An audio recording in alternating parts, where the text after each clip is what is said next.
नमस्कार दोस्तों, द ट्राइटेट में आपका स्वागत है। बिहार लोकसभा 2024 का ओपिनियन पोल, जो हम इस बार 2 लोकसभा के बारे में हम एक एक करके विश्लेषण बता रहे हैं, वहां पे किसकी स्थिति मजबूत मानी जा रही है और कौन आगे हैं, कौन जीत रहे हैं।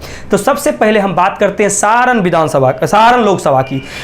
लोकसभा की बारे में बात करें तो 2014 में यहां पर राबड़ी देवी चुनाव लड़े थे और 3,14,172 वोट आए थे। वहीं बीजेपी से राजीव प्रताप रूडी चुनाव लड़े थे, उनको 3,55,120 वोट आए। और जदयू से यहां पर सलीमा परवेज चुनाव लड़ी थी, जिनको वोट आए थे 1,07,008 और यह तीसरे पोजीशन पर रहे थे। और राबड़ी देवी जो हार गई थी 40,949 वोटों से, जो सारण जो हमेशा आरजेडी का गढ़ माना गया था, राबड़ी देवी वहां पर लगातार चुनाव जीत कर आते रहते थे। लेकिन उस बार बीजेपी प्रत्याशी राजीव प्रताप रूडी ने राबड़ी देवी को करारी शिकस्त दिए, जो कि पिछले बार जदयू चुनाव अलग लड़ रही थी बीजेपी से हटकर। 2019 में बीजेपी जदयू का गठबंधन था और बीजेपी से राजीव प्रताप रूडी पुनः चुनाव लड़े और उनको वोट आए थे 4,99,342।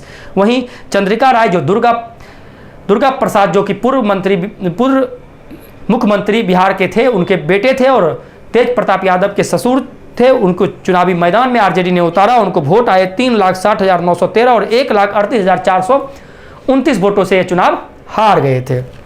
तो लगातार 2014-2019 में यहां पर आरजेडी को हार का सामना करना पड़ा।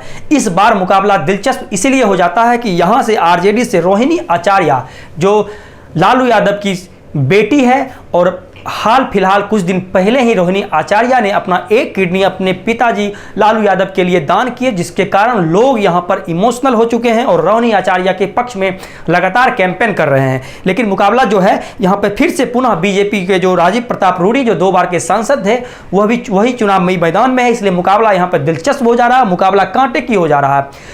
अगर हम 2014 की बात करें, सिर्फ 40,000 वोटों से आरजेडी हारी थी। वहीं 2019 में 1,38,000 वोट से चुनाव हार गए थे, क्योंकि जदयू जब बीजेपी में के साथ गठबंधन में थी तो जदयू का जो जनसमर्थन 1 लाख 2014 में थे, पूरे के पूरे ट्रांसफर बीजेपी का हो गया था और 1,38,000 वोटों से चुनाव जीत गए थे। इस बार मुकाबला इस तरह से नहीं है, क्योंकि रोहिणी आचार्य लगातार क्षेत्र में मेहनत कर रहे हैं और जो गठबंधन है इस बार वामपंथ का भी आरजेडी के साथ है, इंडिया गठबंधन के साथ है, जिसके कारण खासा रोहिणी आचार्य यहां पर मजबूत मानी जा रही है। और इस बार यह राजीव प्रताप रूडी को 1 लाख से ज्यादा वोटों से करारी शिकस्त देंगे और कहीं न कहीं यह आरजेडी को सीट पुनः दिलवाने में कामयाब होते हुए रोहिणी आचार्य दिख रही है। तो सारण सीट जा रहा है आरजेडी के पाले में।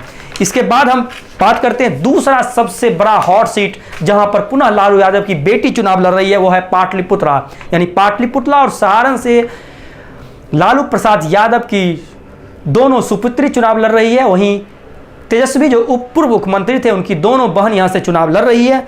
2014-2019 में मीसा भारती यहां पर चुनाव हार गए थे। 2014 की बात करें तो यहां पर रामकृपाल यादव बीजेपी से प्रत्याशी बनाए गए थे, वह आरजेडी का दामन छोड़ दिए और बीजेपी के सदस्य लिए। पहले बोला जा रहा था कि रामकृपाल यादव आरजेडी के लिए हनुमान है, लेकिन कुछ अंदरूनी कारण के कारण इन्होंने आरजेडी को छोड़ करके बीजेपी का दामन थामा और इन्होंने पाटलिपुत्रा से लोकसभा का टिकट लिया। और 2014 में इन्होंने 3,83,262 वोट ला करके या मीसा भारती को, जो कि वोट आए थे 2,34,294, जो कि, और रंजन प्रसाद यादव जो कि जदयू प्रत्याशी थे 97,228 वोट लाए और मीसा भारती 40,322 वोटों से एक मामूली अंतर से चुनाव हार गए थे।